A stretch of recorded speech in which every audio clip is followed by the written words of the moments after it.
Hey, Joe Gilder here with another 2-minute tip. Here's one. I've talked about momentum before, and I think one of the biggest ways to maintain and keep momentum in a project is to avoid doing this big mistake. And what is the big mistake? Let me tell you a story. A few years ago, I was recording for an album, and there were going to be 13 songs on the album.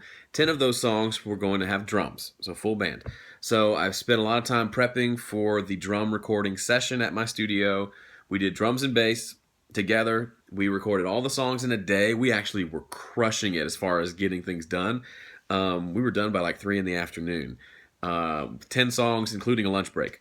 So I felt I was, on the moon. To the moon? On the moon? In the clouds? I was happy about the progress we had made. And just at the end of that day, we had drums, bass, and some guitars and some keyboards, and it sounded great. So what did I do next? What did I do with this huge momentum that I felt, all this excitement, all this kind of, yeah, we did it. What did I do? I patted myself on the back, and I gave myself like a month off. I don't think I opened that session or those sessions, those songs for a month.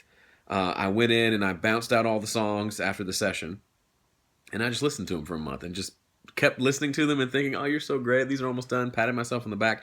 It was probably about a year before the project was done. I could have finished it in probably a couple weeks if I had kept that momentum and moved on it. But instead, I let the momentum wane to the point where my brother-in-law, Joel, the bass player, would say, hey, have you worked on it? And I'd say, no, I'm going to do it next week. And this went on for a long time. So the piece of advice, don't procrastinate once you get a big session or a big accomplishment done.